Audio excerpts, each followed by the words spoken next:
All right, so you'll notice in the squares, okay, those are the 3 major steps of respiration, okay? There's a little key at the top. So wherever you see the little explosion sign, that's your indication that ATP is needed. The kind of diamond shapes are going to be either NADH or FADH2. Make sure you include how many of each. And then you'll see, like at the top, this 6-carbon molecule, that means what's going in to start glycolysis. What's our starting molecule? Okay, the little 3 circles, that's our final product. So try and do this from memory as best you can. At this point with your test coming up, we covered this a couple weeks ago, I would just see what you can do from memory and then go back and fill in with your notes. And we're going to go over it in 2 minutes. So just get done what you can.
All right, take about 30 more seconds, and then I am going to start filling this out with y'all.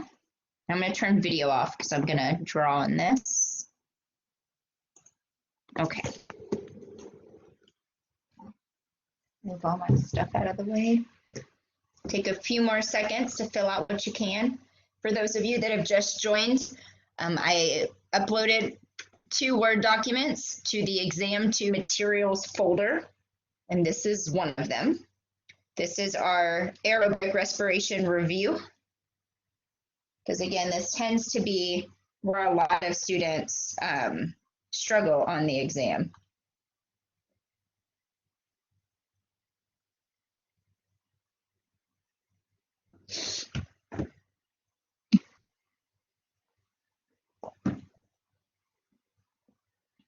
Yeah, well, go ahead and take your time. These are there just so that you guys can have them for later.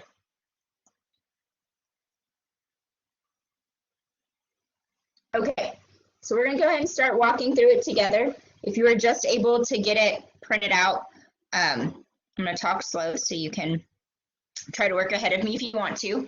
But this is just something that's really good right now, is like a talking through it tool. But if I were you, before you go and take the test, I would print out a blank copy and try and fill it out from memory to make sure you know kind of what's, like, big picture, what's going on here. Okay, so let's start with the first rectangular box. What is the step 1 of respiration called?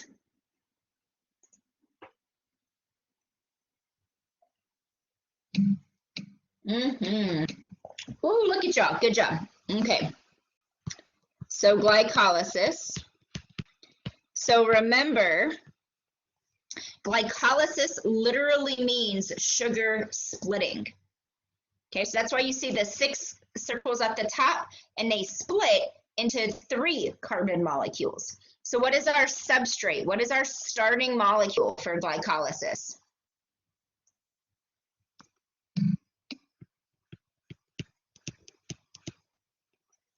Good, glucose. Now, is glucose the only food that we extract energy from? No, right? We're not Mary Poppins. We don't sit around eating spoonfuls of sugar. So other foods that we eat enter into this big process at different points. Okay, so food like fats get kind of broken down, and parts of those broken down molecules will enter in, at different steps. Okay, so the fats, the proteins, the other carbs we eat, they all feed into this process. Okay, so we start with one molecule of glucose, and what do we get at the end in terms of the circles? What are we getting? What are those circles trying to show us? Glucose becomes what? Good, pyruvate. Specifically, 2 of them. That's okay, I knew what you meant. All right, so we also get the little explosion symbol lets us know that we get ATP as well. And so the total that we're going to get is 2. Now, how do we make this ATP? Is it substrate level phosphorylation or oxidative phosphorylation? Good, SLP. And that tells you what that is. That's what it indicates in little key, substrate level phosphorylation. But what I want to, well, let's go ahead. There's something else that's made. So glucose gets converted into the pyruvate. We also release energy, and we release what else? What is our reducing power? NADH or FADH2? Good, NADH. Reducing power, it's the same as saying stored energy. It's what's going to get dropped off to help us make a lot of ATP. And we're going to make 2 of them. But now I want you to look up and to the left. You see that it shows ATP going into glycolysis. So remember, we talked about how there are 2 phases of glycolysis, the investment phase and the payoff phase. So remember, we have to invest 2 molecules of ATP at first. And throughout glycolysis, 4 of them are made. But because we had to put in 2 initially, we only profit 2 ATP. Okay? So we had to put in energy in order to get this whole process started. All right. So what is step 2? What goes in that nice big rectangle?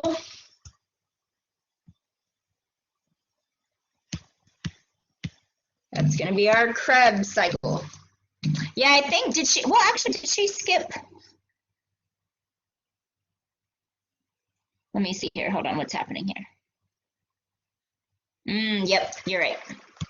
Linking step. I didn't even see, I had never actually scrolled down. And so I saw it only ending at step 3. And I was like, that's weird. That doesn't make any sense. Okay, sorry.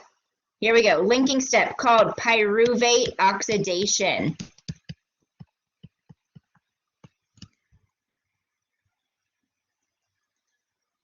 And what are we going to make? Pyruvate is going to get converted into acetyl-CoA. And remember, it's made in a 1-to-1 ratio. So 1 pyruvate gets converted into 1 acetyl-CoA. But since 2 of them were made during glycolysis, we're going to end up having 2 acetyl-CoAs, and we're also going to have 2 NADHs. And carbon dioxide is released. You don't have to remember the carbon dioxide, but since it's there, I'm just going to fill it in.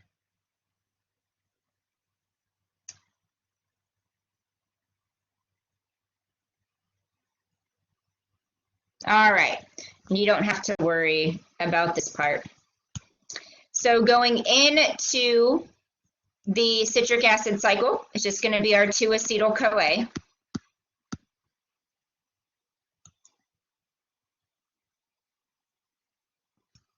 And notice with this diagram, it's indicating we're going to do 2 turns, okay? So here's our Krebs cycle. And so it's asking, how many of everything are we going to get after 2 turns of the Krebs cycle? So again, we're not really worried about our carbon dioxide here. But how many ATPs are we going to make after 2 turns of the Krebs cycle? Good. We're going to get 2. How are we making them? Substrate level phosphorylation or oxidative phosphorylation? Good. Substrate level. Perfect. All right. So we've got our ATP over there. So now let's look to the left. Notice we have 2 little diamonds there. That means we have 2 different forms of stored energy. So one of them is going to be NADH, and one of them is FADH2.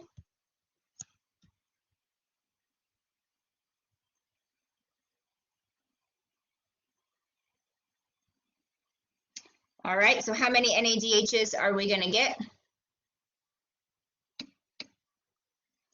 Good, 6. And how many FADH2s are we going to get? That would be 2. Good. All right, so scrolling down to the bottom of the page, what is our last step called? Well, it's way too long for me to write out, so it's oxidative phosphorylation, which is how the ATP is going to get made. Remember, we're going to make about 32 to 34 ATPs. What is our final electron acceptor? They're on kind of near the bottom right. What's our final electron acceptor? Fabulous. Oxygen. So it's going to accept those electrons. So that means it is becoming reduced, right? Because oxidation is loss, reduction is gain. So oxygen is gaining those electrons that are being passed down the electron transport chain. And so what does oxygen get converted to after it's accepted those electrons? Good job, y'all. Seems like y'all are getting this process down. There we go. Good job, y'all. All right, any questions about this? Okay, this is something I definitely recommend that you be able to do before taking the exam. This kind of hits a lot of the big highlights. Okay, so now what we're gonna do is, hold on, let me see if this mouse will work so I can move this. All right, so what we're gonna do now is we are going to change gears to the Kahoot because that was so popular. So, and I will make it available after I have class tonight. So after class or first thing tomorrow, I will post it. Why is this thing being so unhappy with me? Oh, I'm sharing the wrong screen. Okay, hold on 1 second.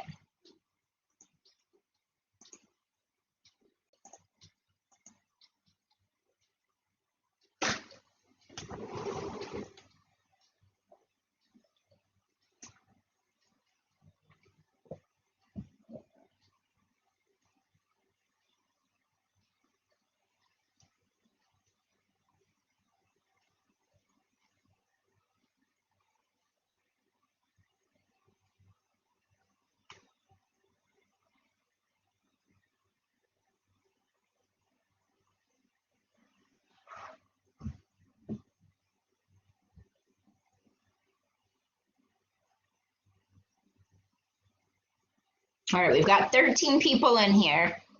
So I'm going to give it a few more seconds to see if anybody else wants to join us.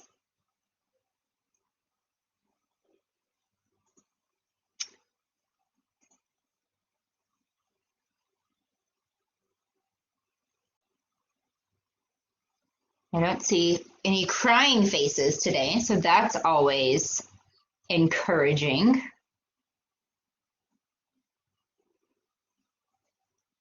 All right, so we're going to go ahead and get ready to start. Oh man, spoke too soon. It's internal. Oh no. All right.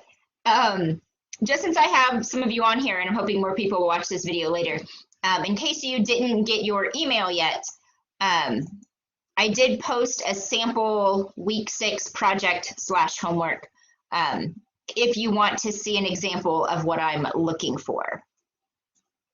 So that is it's just in the same assignment area with everything else. Okay, let's go ahead and get started. It is unlocked, which means you can join late if you decide that you want to. So here we go.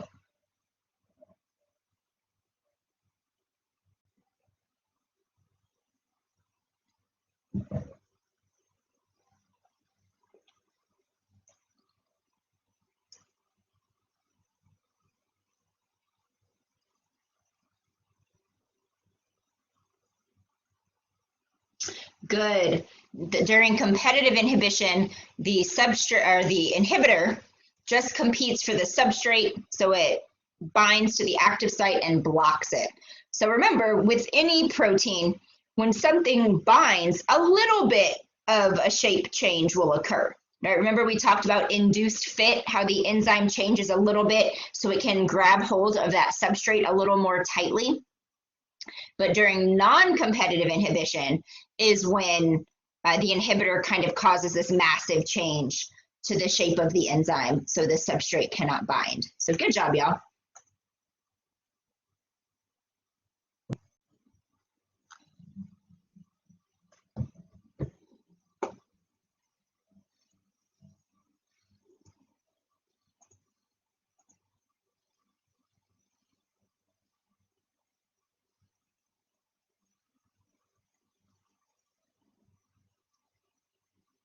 Oh, that is my bad, y'all. I picked the wrong one. I'm so sorry. It is cytosol. It is green. My apologies. Let me write that down. This is what happens when you try to edit existing things. You mess up. Number 2. Okay, so good. Most of respiration is going to occur in the cytosol of a prokaryotic organism. Because remember, prokaryotes don't have a mitochondria. So everything is going to happen in the cytosol for a prokaryote except that last step, which is oxidative phosphorylation. The electron transport chain and ATP synthase need to be embedded in a membrane. So what's the only membrane that a prokaryote has? The plasma membrane. So given that, cytosol, linking step, Krebs cycle, all of those happen in the cytosol for a prokaryote, but oxidative phosphorylation is in the plasma membrane. So if this had said eukaryote, it still would have been wrong. Like I was just way off in left field. So I'm really sorry about that. I made a note. This is another reason we don't play for like scores and points and results, because sometimes I butcher it in my haste to get things made.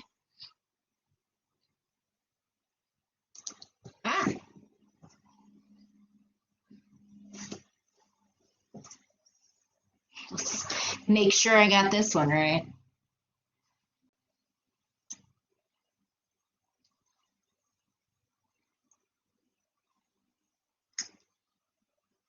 Yes, okay. So mitochondrial matrix means we're automatically talking about eukaryotes. So remember, oxidative phosphorylation has to happen in a membrane. So that one happens in the inner mitochondrial membrane. Fermentation is a completely different process than respiration, so that was just a distractor. And glycolysis happens in the cytosol for both prokaryotes and eukaryotes. Haley, I'm just now seeing your question. If it was eukaryote, it still would have been cytosol for the previous question because I asked about glycolysis. So glycolysis, okay, perfect, good. All right, moving on.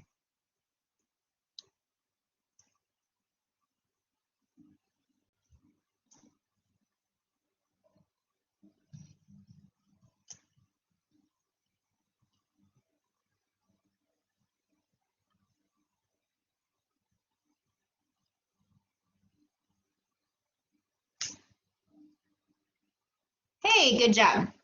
Now, what if I said per molecule of pyruvate, how many NADHs are made? Yeah, that would have been just one because it's made in a 1-to-1-to-1 ratio. For every one pyruvate, there's one NADH and one acetyl-CoA. But because glycolysis gave us two pyruvates, then there are two NADHs and two acetyl-CoAs. Good job.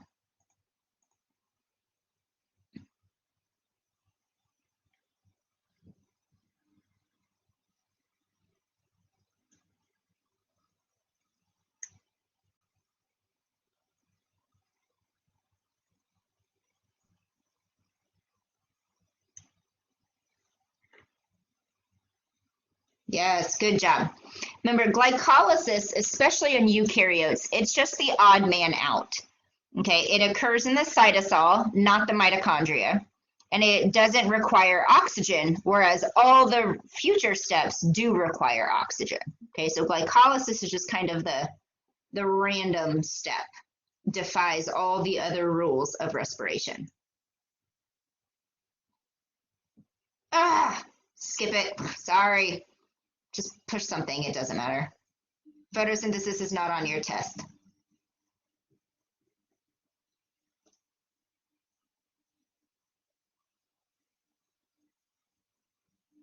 People just push something. Do not panic. There is no photosynthesis. Just a really exhausted teacher trying to make cahoots. All right, this one should be right.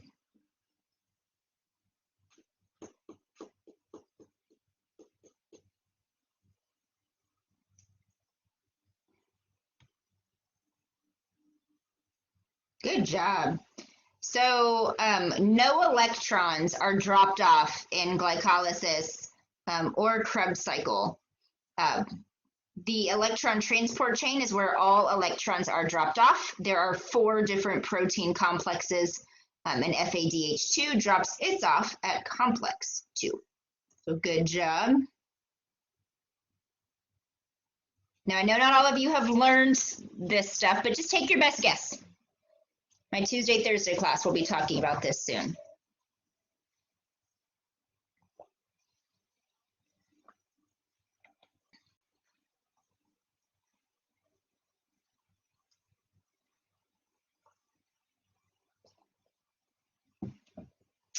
Exactly why I wanted to put this question on here. So boiling water doesn't get hot enough to kill everything, especially endospores. So remember, sterilization is being able to kill any microbe, including endospores. And so it normally requires temperatures upwards about 121 degrees Celsius, and water boils at 100 degrees Celsius. So it's not quite hot enough. So boiling water is a method of disinfection. Okay. And so like if you ever have to boil water, maybe your water company's having issues. You normally want to boil your water for like 5 to 10 minutes. I know they tell you 2 to 3. I always do 5 to 10. I know what can be found in that water. But yeah, so boiling water is a method of disinfection.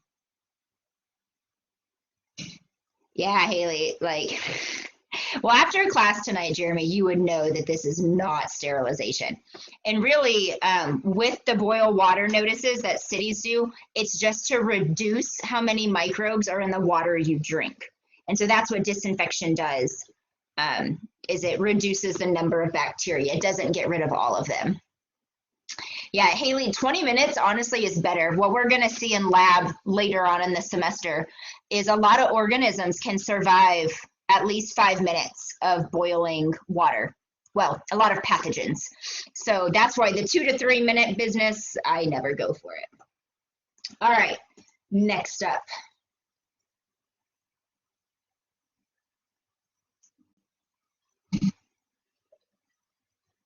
Oh, Haley, yeah, cholera is nasty. I would boil that sucker for 20 minutes too. That's a dangerous one.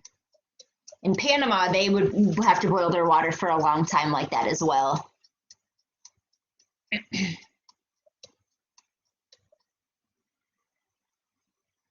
All right, good deal. So daptomycin targets the plasma membrane, specifically of gram-positive organisms. Bacitracin is the cell wall. Remember, it's the one that says get back That hence the BAC. And so it prevents the NAG and NAM from getting outside of the cell. And then some of the other ones are going to come up later, so I'm not going to give you too much information on them right yet.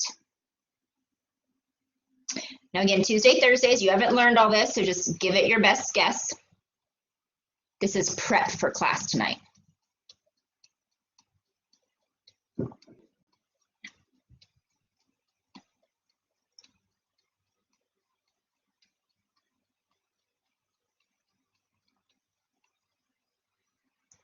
So this one is false. So there are two types of radiation, ionizing and non-ionizing.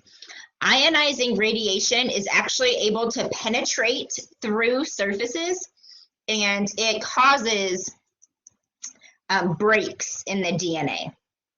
Non-ionizing radiation cannot penetrate through surfaces, and it causes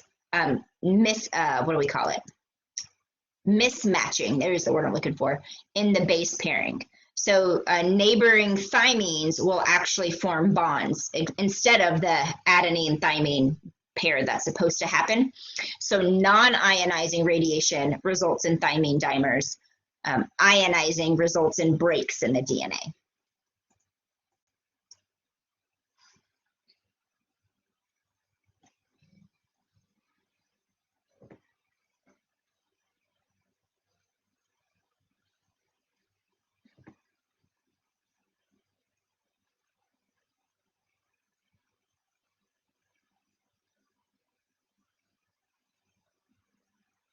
Hey, good job.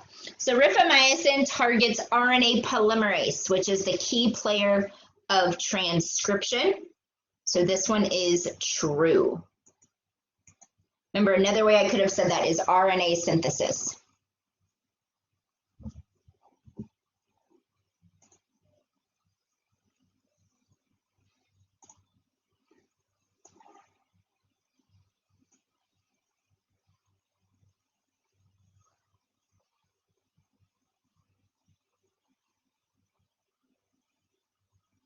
All right, so flaming your loop is a form of sterilization. It's a form of dry heat. Yeah, no, degerming is totally not sterilization. Degerming is more like washing your hands. You're reducing how many microbes are on living tissue. So degerming is a term that's associated with like skin and other living tissue.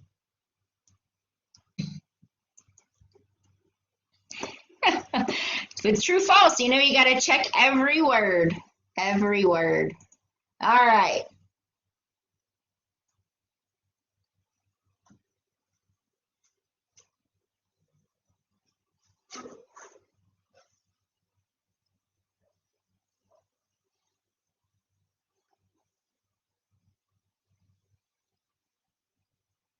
Again, Tuesday, Thursdays, don't worry, you haven't learned this yet.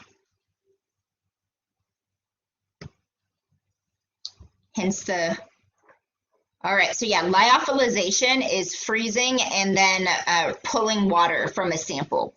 So dehydration is simply removing the water. When you take it a step further and freeze it first, so that it can no longer grow, you can then pull out the water. And it normally turns into like this powder, which is just easier to transport.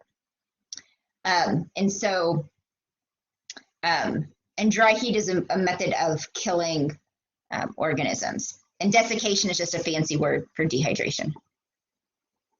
All right, next up.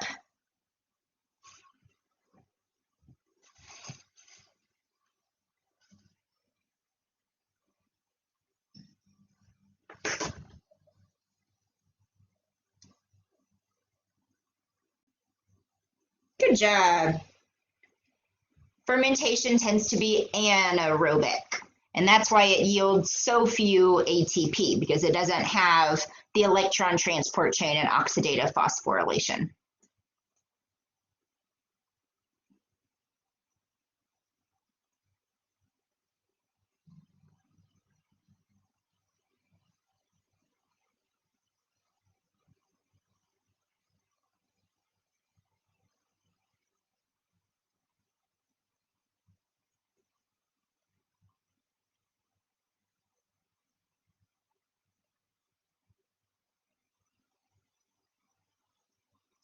Awesome, good job. So remember, lag phase and stationary phase, there's no net increase or decrease in the number of cells that are present. Because in the lag phase is when the cells are kind of adapting to their new environment. And then we hit the log phase, which is when there's exponential or logarithmic growth, lots of binary fission happening. And then once resources and space becomes limited, they kind of stop dividing. They hit that stationary phase. So there might be a few cells dying and a few cells replicating, but they balance each other out. So we say that there's no net, increase or decrease of cells at the stationary phase. But they can only wait so long, right? Without food and space, you can't do a whole lot. And so eventually they do die at a logarithmic pace as well.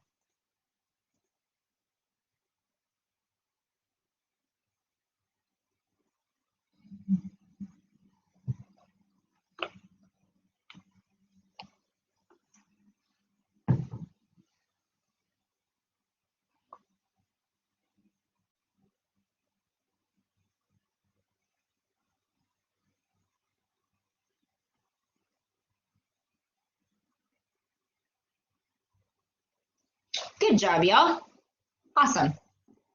All right, moving on. Psycho cold, exactly.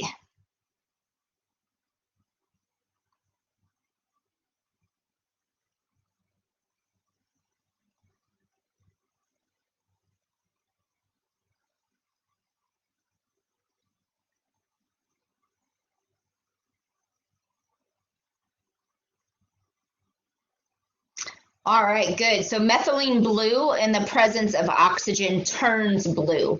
So remember, the thioglycolate tubes are how we create an environment that has aerobic regions and anaerobic regions. And so the thioglycolate is going to be what binds to a lot of the free oxygen, creating an anaerobic space. And at the top of the tube, where there's always oxygen coming in, because with the screw cap tube, it's not completely sealed. So a little bit of oxygen will get in. So there's always a blue strip along the top of the thioglycolate tube where there is an aerobic environment. All right.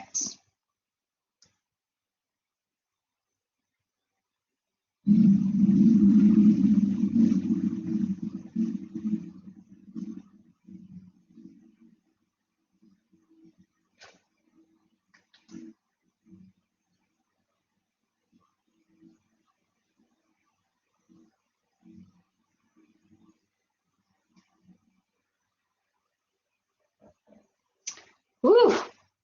This one was intentionally tricky. I had a few people on the exam review survey where y'all gave me feedback. Some people said they wanted examples of kind of like the harder questions. Because remember I said I try to do about 70% being roughly you know it or you don't. Not really trying to be tricky. It's just purely do you know it?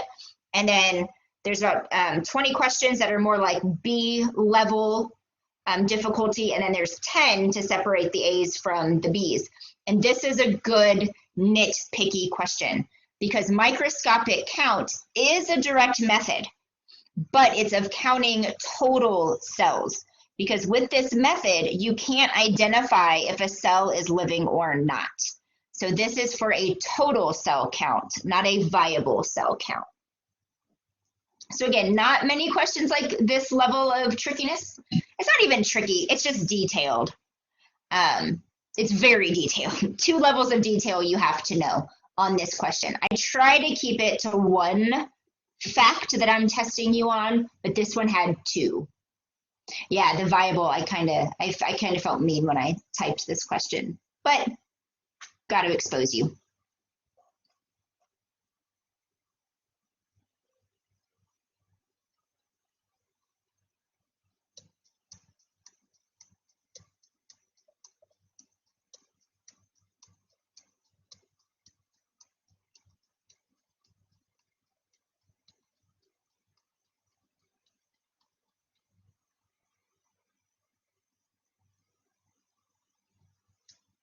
Good job. So anytime you see plate count, that's your hint that it is a direct method because we're actually counting physical colonies on an agar plate. So we do, by counting the colonies, there's a formula that you can use to figure out how many cells you're actually working with. So anytime you see plate count, that is going to be a direct method. And then the culture counter is direct method. Metabolic activity is indirect because it's looking at a color change rather than the number of actual cells present. So nicely done on that.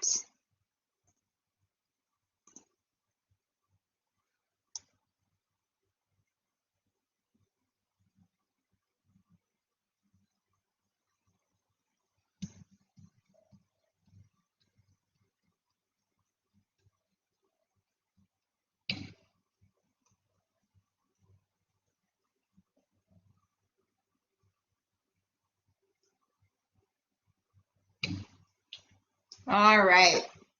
So a bactericide only targets bacteria.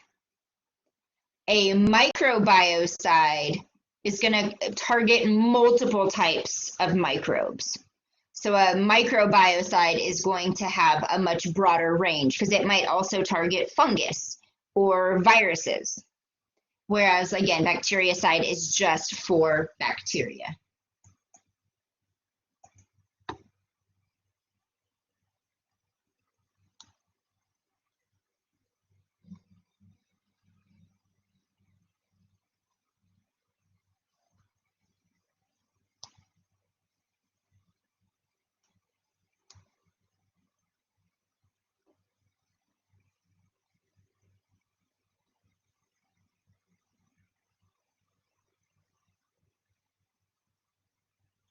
All right, so dry heat methods actually require a higher temperature because with moist heat, water is involved.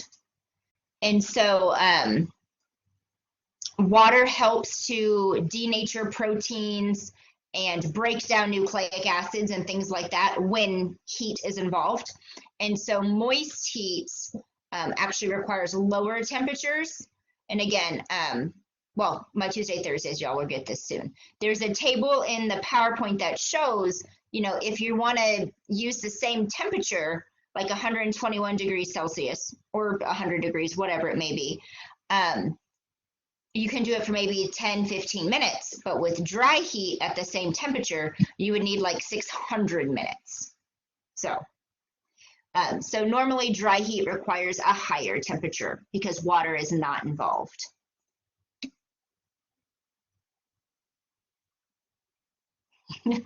Haley, I love it.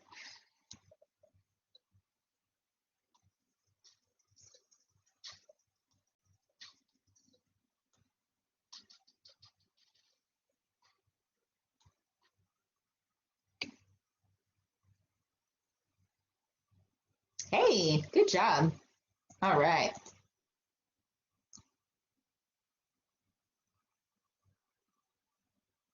Most resistant.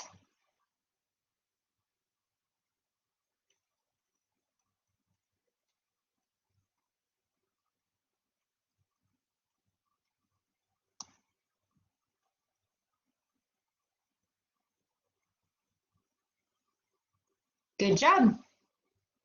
So remember, enveloped viruses are the least resistant, and then gram positive, and then gram negative, because those gram negatives have those pesky porins that make it difficult to kill them.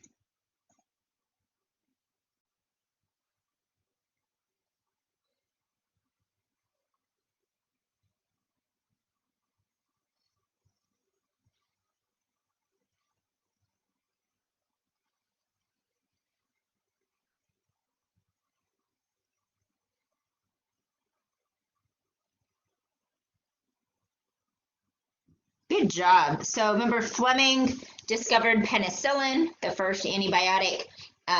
Ehrlich did selective toxicity. All right, so we've got 2 more questions.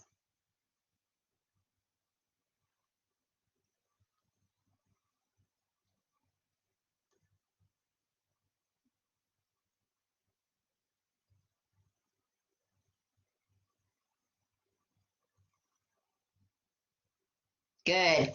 So Kirby Bauer, or actually not good. Sorry, I read that wrong. That's okay, because again, Tuesday, Thursdays, we haven't gotten this far yet. Kirby Bauer is going to help us figure out which antibiotic would be effective against a pathogen.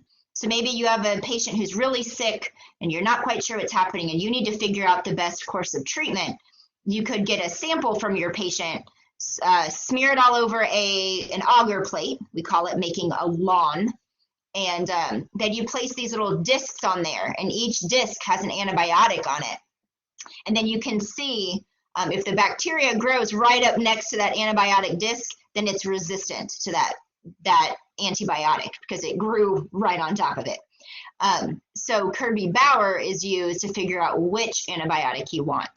The tube dilution test is what you use to figure out the MIC, which is the minimum inhibitory concentration. So that's how you find out the most effective dose of a treatment. All right, one more question.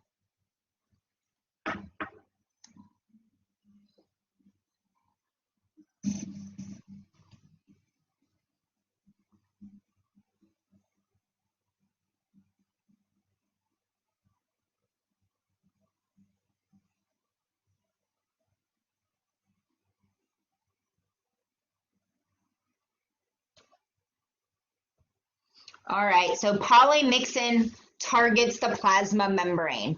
And so the gold one is the only one that has to do with the plasma membrane. So translocation of the ribosome, that is going to be erythromycin. Binds to RNA polymerase is rifamycin. And competitive inhibition of PABA are the sulfa drugs, sulfonamides. All right, that was our last question. So that is going to be the end of this Kahoot. So we're going to leave that one. All right, so next, what we're going to do, hold on, let me get it up here, is I want to remind everyone of some of these important things that we didn't really talk about yesterday. And so with this one, you can easily just open it up as a Word document. I mean, at least for numbers 1 and 2, you don't have to write on there with a pencil if you don't want to. So take a minute and again, try from memory to fill in this table, because you are going to have to know this information for your test. So again, try not to use your notes. Just use your brain here the best you can. I'm going to give you 2 minutes. And you can even move on to number 2 if you're ready for that.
All right, take about 30 more seconds.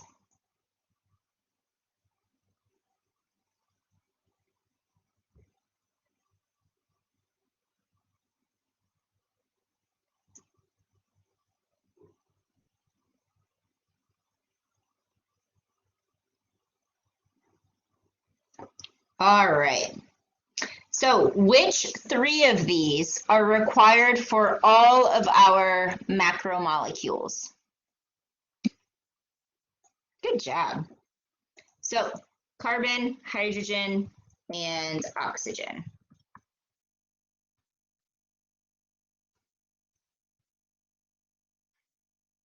It'll take me forever. All right, and what about for phosphorus? What do we need all phosphorus for? Good. So all, just not the carbs. That's exactly right. So you do find them in amino acids. So that's going to cover our proteins. The plasma membrane is called a phospholipid bilayer. So we know it's associated with lipids. And then our nucleic acids have a sugar phosphate backbone. So, but there's no phosphorus in carbohydrates. Carbohydrates are actually only carbon, hydrogen, and oxygen. All right, next up, nitrogen. What do we need these for? Good. So with our proteins, they're made up of amino acids. An amino group is NH2. So we definitely have nitrogen in our proteins, and they are going to be in our nucleic acids as well. And then what about sulfur? Who's that for? Good. Only proteins. Okay. So notice we gradually decreased, right? These three were needed in all of them. This one was needed in all but one. Nitrogen was only needed in two, and sulfur is only needed in one. So we gradually decreased the number of macromolecules that each element was present in. All right. Did anybody go ahead and get started on the matching? Okay, good. So let's go ahead and kind of start going through those. I do have class at 6, so we'll need to adjourn just a little bit early. So our mesophile, which one is that? Yep, that is C. That is going to be our body temperature. Okay, so while these terms are used to classify bacteria in this context, but we also have our body temperature around 37 degrees.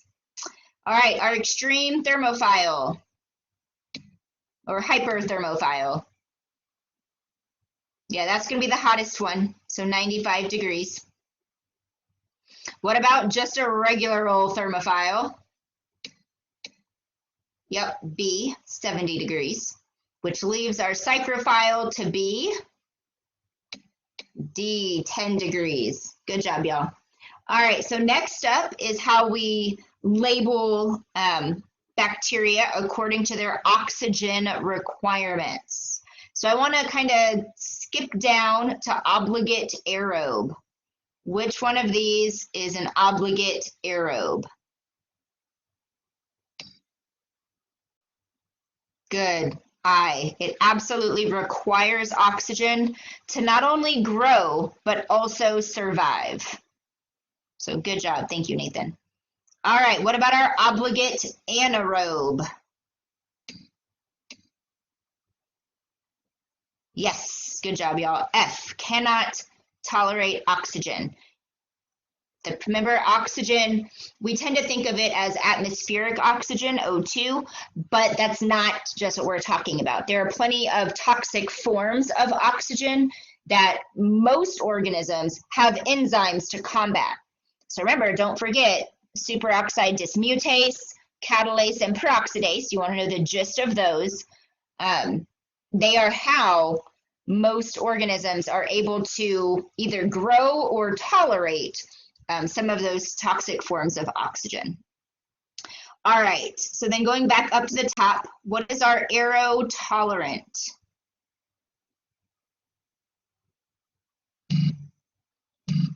Yes, good job, y'all. G.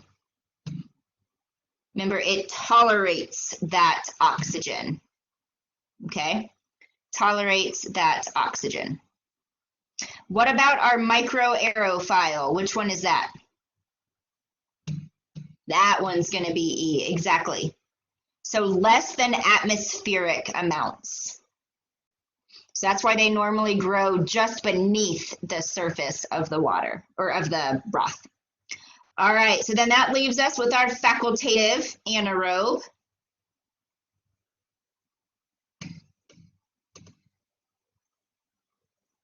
Yep, good job, H. Y'all are doing very well on these. Okay, then our capnophiles.